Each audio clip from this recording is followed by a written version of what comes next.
Hello everyone, Madison here from Rebrushed by Madison, and today I'm going to be showing you guys a beautiful Pottery Barn inspired dresser. Don't worry, we're not ruining any solid wood here. This is a particle board dresser. To get started on today's makeover, I'm removing all of the hardware.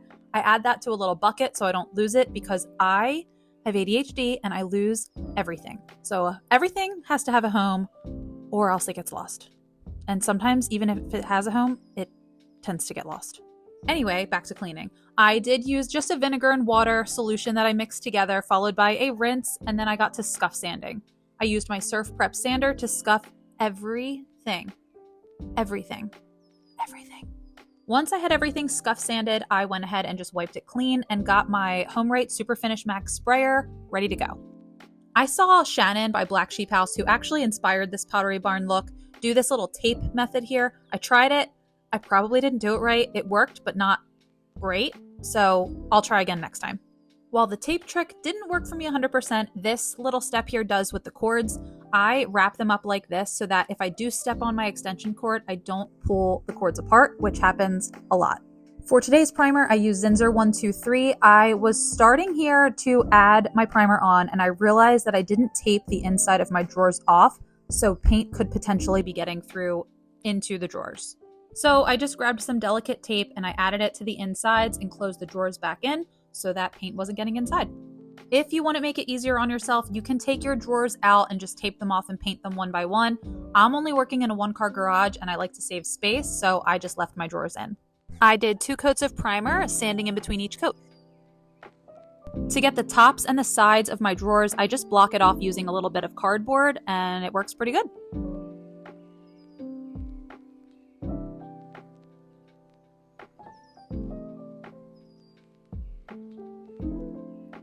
To sand in between coats, I just used these foam pads I grabbed from Amazon. They work great.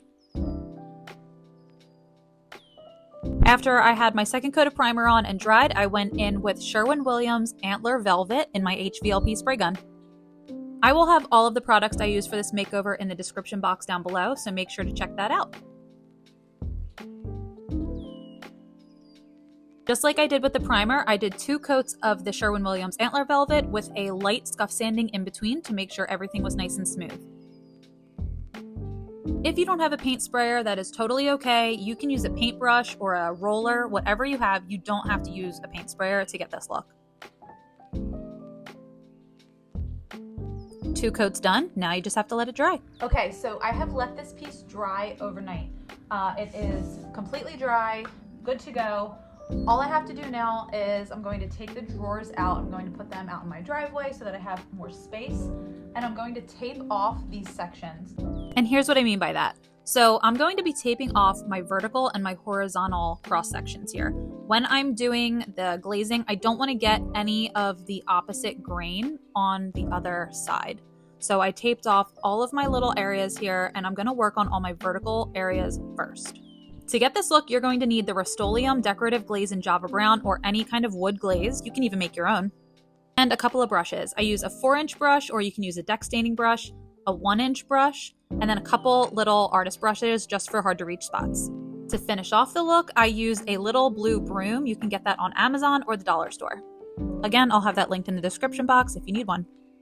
So as you can see here, I am just brushing up and down, again, starting with my vertical sections, and I just keep brushing until I'm happy with how it lays down. Once I'm happy with that look, I then go over it with the blue broom, again, going up and down until I'm happy with the look. Because this glaze takes a while to dry, you do have a good bit of working time, but I would say you need to stop around 5 minutes of working, otherwise it starts to get tacky and can drag.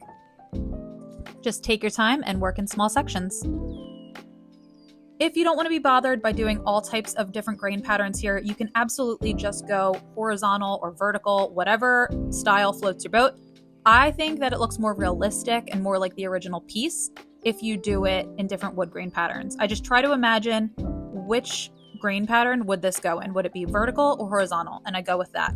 Or I look at the real picture, like here, and I just kind of mimic that look. While taping off the sections may seem a bit tedious and not worth it, It is for me. I find that it just helps me not have to clean up as much and fix as much. I just tape it off before I do it, and I just set myself up for success. Now at this point, I'm just repeating all of the steps. On all the vertical sections that I'm working on, I add the glaze with the brush, and then I go over it with the broom. I'll take the tape off, and once all of my vertical sections are done, I let that dry. I usually let it dry for about 2 to 3 hours until it's no longer tacky. I have a box fan that's set up on it just to speed that up a little bit more. But if you're working in a humid area, it can take a day for this to dry. I like to let it dry a little bit before I go in with my horizontal sections, because if I do get any of the horizontal grain on my vertical surface, I can just wipe it back without ruining where the glaze is. Now, I know some of you are thinking that taking all the time doing this in 2 different directions and taping off is a lot, and that I might be crazy, and you might be right. But you don't have to do it this way. You can definitely go horizontal or vertical over the entire project. You do not have to switch this up. I just think that it looks a little bit more realistic, but that is totally up to you.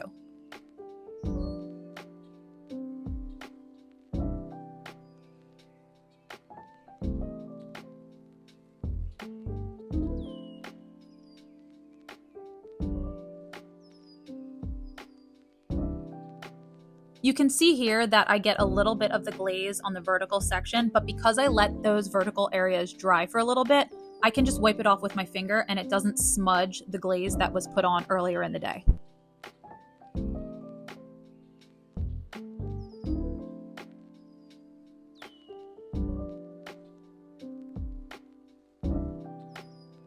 Okay, now for the top, my favorite part because it's the easiest. I take the glaze and I'm going to put the glaze over the entire piece, and I go horizontal. I'll apply that from end to end, and see how I just wipe that little piece of probably dog hair because I have 2 golden retrievers. It stays wet for a good amount of time, so you have a lot of working time. So if you get dust or a hair in there, just wipe it out with your finger and get back to applying the glaze. For the top, I apply the glaze all over the entire top. And then I'll take the brush and go from one side to the other to smooth everything out. Once everything is smoothed out to how I like it, I'll then take the blue broom and do the same thing. I'll just go from one end to the other and keep working with it until I'm happy with the results. Like I mentioned earlier, you can just leave it like this, but if you want to add a little bit more texture, you can go in with the broom.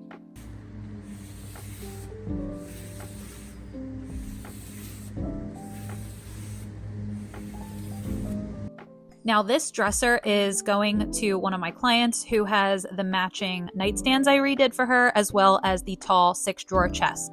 I do a lot of commissioned work. I don't do a lot of furniture flips. Most of my pieces are for clients that have sought me out to redo pieces of their own. Once you're happy with the top, you're gonna just work on the sides and the front. I just take my little 1-inch brush and run it over and smooth it out. And once I'm happy with how it looks, I'll then take the blue broom and do the same process.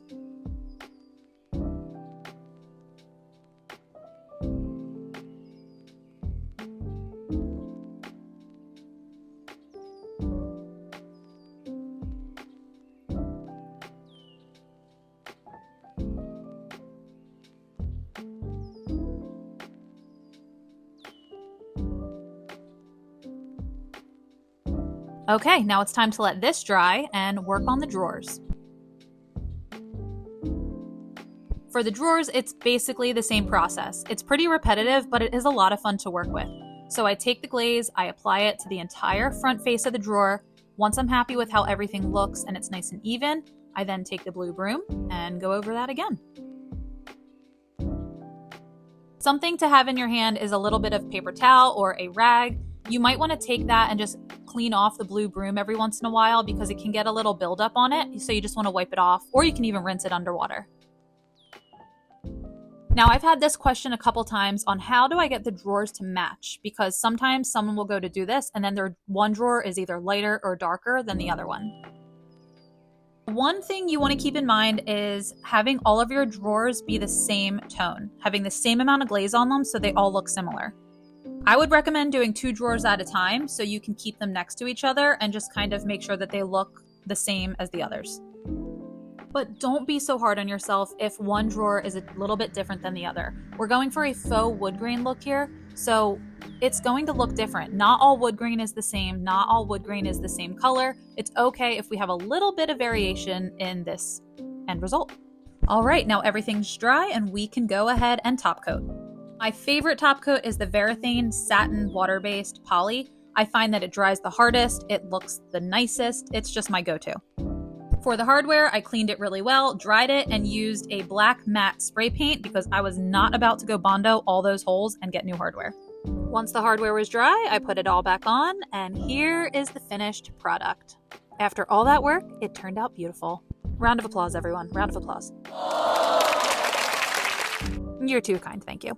If you enjoyed this makeover, make sure you subscribe to see more, and thank you so much for watching.